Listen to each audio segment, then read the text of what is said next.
Alright, magandang araw po sa inyong lahat mga kababayan, Batang Maynila to it's.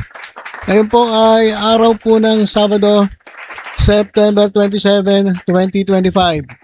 At marami na pong nakakapansin dito kay Senator Marcoleta.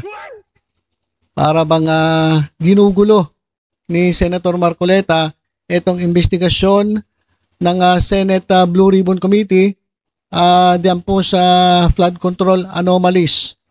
Nagsimula yan nung siya po ay napalitan bilang chairman ng Blue Ribbon Committee. Siguro hanggang ngayon hindi pa siya nakaka-move on mga kababayan. Hindi niya matanggap na nasaglit lang siyang kumbaga para bang sumikat.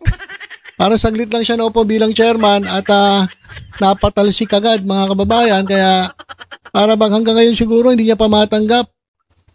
Hindi pa siya makamove on. Eh ang ginagawa niya, napansin ko mga kababayan na panay tuligsa, panay kontra at etong huling-huli ay naglabas po ng testigo na questionable naman ang kredibilidad. O ngayon nasa na yung testigo? Pinapaharap sa DOJ, hindi humarap. O bakit hindi humarap? So parang may nabasa nga ako mga kababayan, parang pinalabas lang, binanggit lang yung pangalan nung tinuturo niya, pagkatapos umalis na, hindi na nagpakita. Natatandaan niyo kay yung Tiberos, yung bumaliktad na testigo na inilabas yung Tiberos. Pagkatapos nun magsalita ay bigla na ring naglaho. So parang ganoon din etong si Orly. 'Di ba? Pinalabas lang nila para mabanggit yung pangalan nung tinuturo niya, pagkatapos bigla nang naglaho. So parang alam niyo ba yung nambuburaot? Nang bibuisit lang, nang gulo lang, para lang may mapag-usapan. Kaya ito po si Cielo Magno, dati pong Department of Finance Undersecretary. Nagsalita na po tungkol dito sa ginagawa nito ni Marcoleta. Sabi po ni Cielo Magno, lahat tayo gustong mahuli ang pinakamalalaking isda sa corruption scandal na ito. Tinutukoy niya po itong flood control scandal. Pero wag ganon, Senator Marcoleta. Parang sinasabotae mo eh. Nahalata na po, marami na po nakakahalata kay Marcoleta. Lagi po siyang kontra. Lagi pong kinakalaban Senator Lacson. Buti na lang si Senator Lacson, hindi niya kayang bulihin. Di ba? Akala kasi niya, kayang-kaya niyang bulihin kasi pinagmamalaki niya, siya ay isang abogado. Sabi nga ni Senator Tito Soto, abogado ko nga, hindi ka naman marunong mag-imbestiga. Kaya aray. Napaaray dun si Marcoleta. Totoo naman Di ba? Investigasyon yan. Abogado ka. Pero merong mas magaling sa'yo. Ito nga si Ping Lacson na magaling talaga mag-imbestiga. Kaya napansin po ng karamihan, kahit ako napansin ko, na parang talagang itong si Marcoleta ay tila ba sinasabotahe ito nga investigasyon dyan po sa flood control ng Blue Ribbon Committee. Biruin mo mga kababayan, maglalabas ng testigo na hindi man lang ini-inform ang Blue Ribbon Committee. Di ba dapat, kung may ilalabas kang testigo, dapat malaman yan ng kahit chairman lang, vice chairman ng Blue Ribbon Committee, para man lang mapagandaan at makapag-ready sila ng mga itatanong dito sa ilalabas mong testigo. Dapat may kopya na sila nung affidavit. Affidavit na nung binasa na ni Orly, mali-mali. Merong blanco. At nabisit nga si Marcoleta, basahin mo na lang yung affidavit mo, hindi yung nag-adlib-adlib ka. So mas kabisado pa ni Marcoleta yung affidavit kaysa dito dun sa testigo niya na inilabas niya na hindi natin alam kung saan ang galing. Sabi niya galing kay Mike Defensor. Eto naman si Mike Defensor, alam naman natin, didilis yan di alam na. Saka isa pa, kung itong testigong ito ay talagang gusto sa sarili niya, kusang loob, na gustong maglabas ng kanyang statement sa kanyang nalalaman. Dahil sabi niya mahal niya ang bansang Pilipinas, ginagawa niya ito para sa bayan. Eh di wow. Eh di sana, lumapit siya kay Senator Ping Lacson. Hindi dyan kay Marcoleta.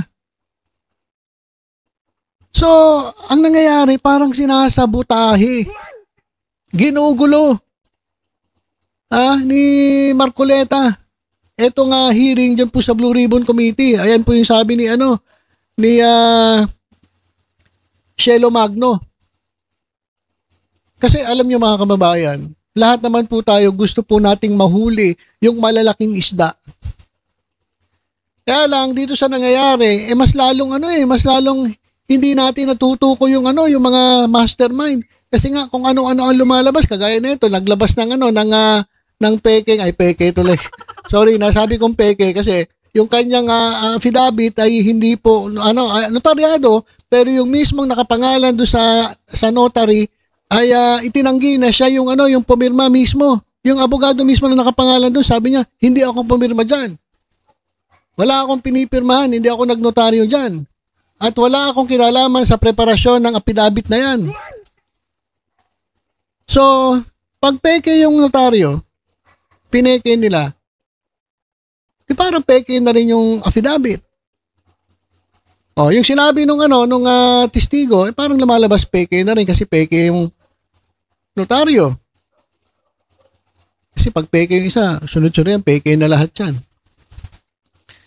So, gusto talaga nating malaman at mapanagot yung mga magnanakaw sa ating bayan. Hindi naman natin pinagtatanggal si Romualdez, si Co, si Chis Escudero, yung mga senators. Hindi po natin pinagtatanggol yung mga yan. Kaya lang, minsan kasi, bago tayo talaga manghusga, kinakailangan natin may resibo. May resibo. Pinakita sila Bryce Hernandez, Alcantara, tinuro na yung mga senators. Kay Romualdez, walang sinabi sina Bryce at etong si Alcantara. Ito lang ang nagsabi, yung testigo ni Marcoleta. Nako, na ngayon hindi na makita. Parang ganun nga lang parang pumasok lang ng gulo, tapos lumabas na, hindi na nagpakita. So ang sabi rito ni Shelo Magno, wag naman ganun, Senator Marcoleta. Wag mo naman isabotahe etong investigasyon kasi gusto natin talaga malaman at mapanagot yung talagang mastermind. Sa ginagawa nila, alam niyo mga kababayan, mas lalong mas lalong lumilihis Mas lalong nagkakaroon ng problema. Imbis na makakonsentrate ka na malapit na tayo, biglang may pumasok na ganito. Saka, bakit ganun? Ba't hindi mo sinabi man lang dyan sa Senate Blue Ribbon Committee na maglalabas ka ng testigo mo? Diba? Parang hindi ko alam kung ano talaga style nito Marcoleta.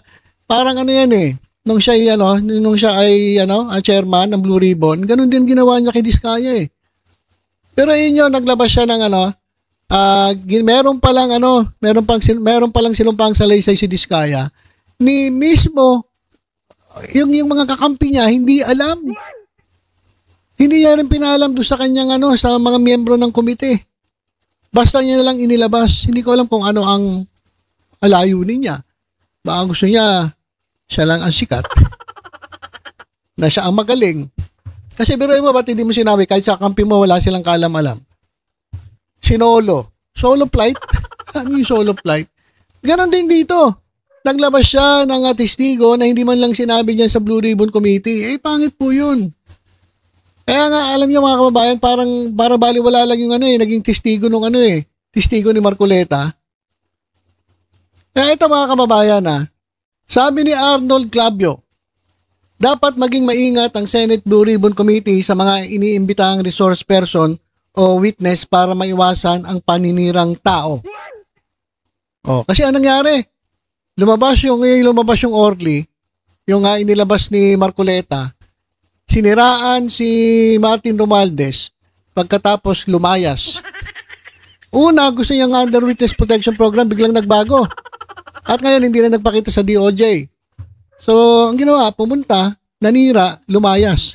So, yun lang yung ginawa nun. Kaya sabi ni Arnold Clavio, dapat maging maingat ang Senate, Blue Ribbon Committee, sa mga inibitang resource person o witness para maiwasan ng mga paninirang tao. Alam niyo mga kababayan, dapat nga hindi nila tinanggap yung witness Unang-una, walang imbitasyon yon. galing sa sa Blue Ribbon Committee mismo. At ang nagpresenta ay hindi naman chairman o vice chairman. Vice chairman ba si Marcoleta ng Blue Ribbon Committee? Parang hindi naman eh. Ano nga po nyo, i-correct nyo nga po ako kung tama yung sinabi ko na hindi chairman o vice chairman itong si Marcoleta ng Blue Ribbon Committee. Vice chairman ba siya? Kasi dapat ang tamang gawin etong witness na to dapat inform niya itong komite. Meron akong ilalabas na witness. Pero hindi surprise. Ang hiling niya sa surprise, mga kababayan. Minsan siya mismo nasusurprise din eh. Pero mali-mali yung sinasabi ng testigo niya, hindi sila nag-practice maigi. Ngayon lumalabas mas marami po ang hindi naniniwala dito sa testigo ni Marcoleta. Eto mga kababayan, may papakita ko sa inyong post. Eto. Tanong, credible ba? Naniniwala ka ba kay Orly Gutesa? Kapag yes, eto yung emoji.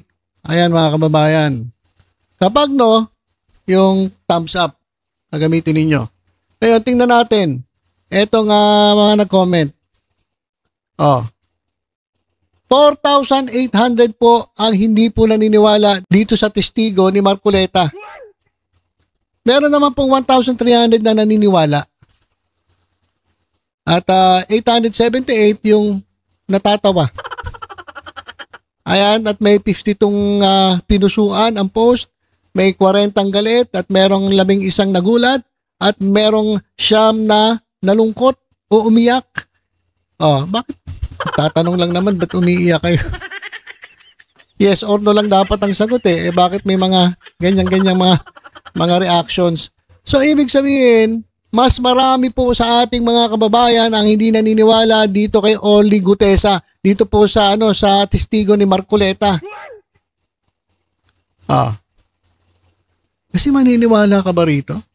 Mali-mali yung sinasabi. Ang daming butas, mga kababayan. Sa totoo lang, ang daming butas. Kaya nga siguro hindi na humarap ito sa DOJ eh. Baka mapahiya siya eh. Kasi mas matindi mag-imbestiga ron. Dito, nagtatanong lang sa kanya si Marcoleta. Yung tanong naman ni Marcoleta ay leading. Diba? Kumbaga siguro kung ano yung pinractice, yun siguro yung tinatanong.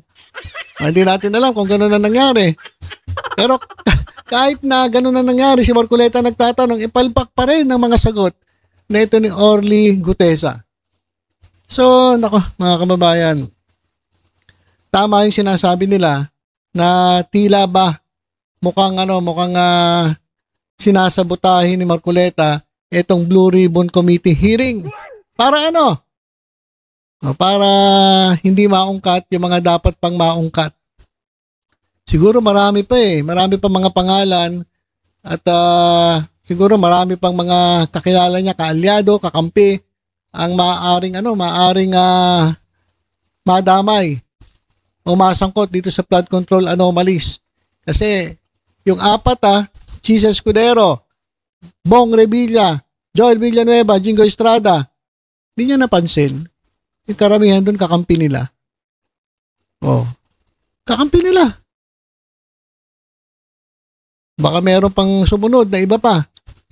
Kaya siguro ganon. Kaya siguro nasabi ni Sheila Magno, huwag ganon, Senator Marcoleta. Huwag yun namang sinasabotahe. Yan pong hearing dyan po sa Senado. Para magtuloy-tuloy na. Para malaman natin kung sino yung dapat managot at dapat na maipakulong. Para maibalik ang pera ng taong bayan. Di ba? So, yun lang po muna mga kabayan ang update natin kapag meron pa po tayong nakitang bagong balita tungkol dito sa flood control anomaly ay agad nating ibabalita sa inyo. For the meantime, tutok-tutok lang po dito sa Batang Maynila Toys sa iba pang updates. Ingat po tayong lahat. God bless po.